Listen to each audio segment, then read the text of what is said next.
തേങ്ങാവെള്ളത്തിൽ ഉള്ള സൈറ്റോകൈനിൻസും ജിബെർലിക് ആസിഡും കോശവിഭജനത്തിനും വേരുകളുടെ വളർച്ചയ്ക്കും സഹായിക്കുമെന്ന് ഞാൻ കഴിഞ്ഞ ദിവസം പോസ്റ്റ് ചെയ്തിരുന്നു.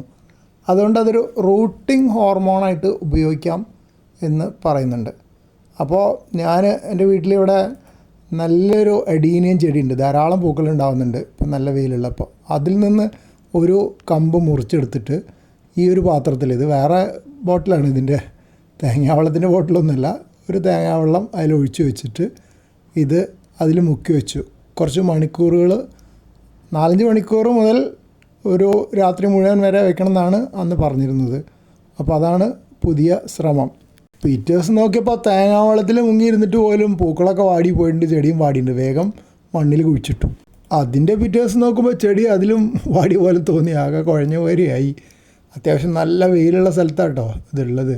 വെള്ളമൊക്കെ നനച്ച് കൊടുക്കുന്നുണ്ട്, എന്നാലും ഒരു പരിധിയില്ലേ. ഇതാണ് ഇന്നത്തെ അവസ്ഥ. നല്ലോണം ഇലകളൊക്കെ വാടിയിട്ടുണ്ട്. ഇനിയിപ്പോൾ അത് തളർത്തു വരുമോ എന്നുള്ളൊരു വലിയൊരു ചോദ്യം തന്നെയാണ്. ഇതിലൊരു ചെറിയൊരു തകരാറ് എൻ്റെ ഇത്തവണത്തെ പരീക്ഷണത്തിലുള്ളതെന്ന് വെച്ചാൽ, നല്ല വെയിലത്താണ് വെച്ചത്. അത് ചെടിച്ചട്ടി വേറെ ഒഴിവില്ലാത്തതുകൊണ്ടും ഇത് വലിയ ചെടിച്ചട്ടി ആയതുകൊണ്ടും വളർന്നു വരികയാണെങ്കിൽ അതിൽ നന്നാവട്ടെ എന്ന് വിചാരിച്ചിട്ട് വേണം അങ്ങനെ ചെയ്തത്. ശരിക്കും വേണ്ടത് നമ്മളിങ്ങനത്തെ പരീക്ഷണങ്ങളൊക്കെ ചെയ്യുമ്പോൾ ചെടി തണലത്താണ് കൊണ്ടുവയ്ക്കേണ്ടത്. അത് ചെയ്തിട്ടില്ല. ഇനി അതാണോ കാരണം എന്നറിയില്ല.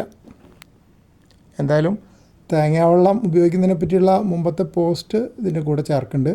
അതിൽ ശാസ്ത്രീയ വശമൊക്കെ ഒന്ന് നന്നായിട്ട് അറിയാമല്ലോ. തേങ്ങാവെള്ളം ഒരു പ്രകൃതിദത്ത റൂട്ടിംഗ് ഹോർമോണായിട്ട് ഉപയോഗിക്കാം. ചെടികളുടെ കമ്പുകൾ മുറിച്ചിടുമ്പോൾ വേഗത്തിൽ വേര് പിടിക്കാനും കരുത്തോടെ വളരാനും സഹായിക്കും. അതെന്തുകൊണ്ടാണെന്നല്ലേ, തേങ്ങാവെള്ളത്തിലുള്ള സൈറ്റോകൈനിൻസും ജിബെർലിക് ആസിഡുമാണ് ഈ കോശവിഭജനത്തിനും വേരുകളുടെ വളർച്ചയ്ക്കും സഹായിക്കുന്നത്. ചെടിയുടെ കമ്പ് മുറിച്ചിട്ട് ഒരു 4-5 മണിക്കൂർ അല്ലെങ്കിൽ വേണമെങ്കിൽ ഒരു രാത്രി മുഴുവൻ ശുദ്ധമായ തേങ്ങാവെള്ളത്തിൽ മുക്കി വയ്ക്കുക. അതിന് ശേഷം എടുത്ത് മണ്ണിൽ നടാം. പിന്നെ കമ്പ് നട്ട് കഴിഞ്ഞാൽ ആദ്യത്തെ കുറച്ച് ദിവസം വേണമെങ്കിൽ തേങ്ങാവെള്ളം ചേർത്ത വെള്ളം, അതായത് നേരിട്ട് തേങ്ങാവെള്ളം ഒഴിച്ചു കൊടുത്താൽ തെങ്ങിൻ്റെ ഇടയ്ക്കിൽ ഉറുമ്പോ അങ്ങനെയുള്ള ഫംഗസൊക്കെ വരാൻ സാധ്യത ഉണ്ടാവും. അങ്ങനെ നേർപ്പിച്ച തേങ്ങാവെള്ളം വേണമെങ്കിൽ പിന്നീട് കുറച്ച് ദിവസം കൂടെ ഒഴിച്ചു കൊടുക്കാം. ശ്രദ്ധിക്കേണ്ട ചില കാര്യങ്ങൾ പറയുന്നതെന്ന് വെച്ചാൽ, കടയിൽ നിന്ന് കിട്ടുന്ന പാക്ക് ചെയ്ത തേങ്ങാവെള്ളത്തിനെക്കാട്ടും നല്ലത് ഫ്രഷായിട്ടുള്ള തേങ്ങാവെള്ളമാണ്. മറ്റേലാകുമ്പോൾ പ്രിസർവേറ്റീവ്സ് ഉണ്ടാവാൻ സാധ്യതയുണ്ട് കടയിൽ നിന്നുള്ള കാര്യത്തിലാകുമ്പോൾ. പിന്നെ ചിലപ്പോൾ പഞ്ചസാര എക്സ്ട്രാ ഉണ്ടായിക്കൂടായികയില്ല. പിന്നെ ഇളനീരല്ല നല്ലത്, നല്ല മൂത്ത തേങ്ങയുടെ വെള്ളമാണ് റൂട്ടിംഗ് ഹോർമോണായിട്ട് കൂടുതൽ ഫലപ്രദം. പിന്നെ മണ്ണിലൊഴിക്കുമ്പോൾ നേരത്തെ പറഞ്ഞല്ലോ, അധികമായിട്ടുണ്ടെങ്കിൽ ഉറുമ്പ് വരും, അത് നന്നാവില്ല.